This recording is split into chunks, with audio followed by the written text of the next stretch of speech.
علی پور کے عظیم محل کے باغ میں ایک نوجوان شہزادہ خاموشی سے بیٹھا آسمان کی طرف دیکھ رہا ہے۔ اس کی آنکھوں میں معصومیت اور اداسی کا عکس ہے، کیونکہ وہ بول نہیں سکتا۔ محل کے درختوں پر پرندے چہچہاتے ہیں، مگر شہزادہ کی خاموشی فضا میں الگ ہی تاتر پیدا کرتی ہے۔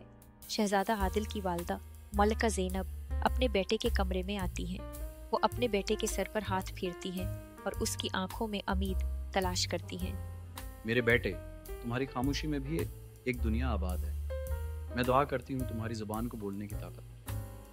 شہزادہ عادل کنوے کے پاس آ کر خاموشی سے پانی کی سطح میں اپنی تصویر دیکھتا ہے۔ اس کی آنکھوں میں ایک خواہش جھلکتی ہے۔ وہ اپنی انگلی سے پانی پر لکیریں بناتا ہے، جیسے اپنی کہانی سنانے کی کوشش کر رہا ہو۔ زہرا، باغ میں کام کرنے والی لڑکی، نرم دل اور ہمدرد زہرا شہزادہ کو اکیلا دیکھ کر اس کے قریب آتی ہے۔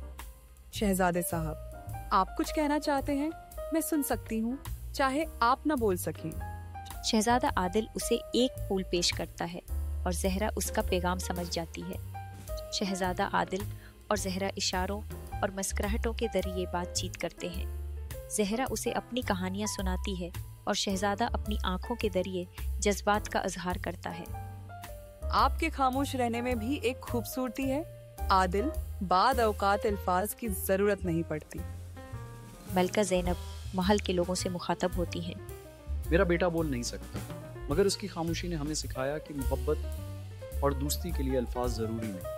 آج سے وہ ہمارا سب سے قیمتی شہزادہ ہے۔ سب لوگ شہزادہ عادل اور زہرا کی دوستی کو سراہتے ہیں۔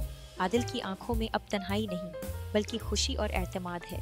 زہرا اس کے ساتھ کھڑی ہے اور ان دونوں کی خاموش دوستی پورے محل میں محبت کی مثال بن گئی ہے۔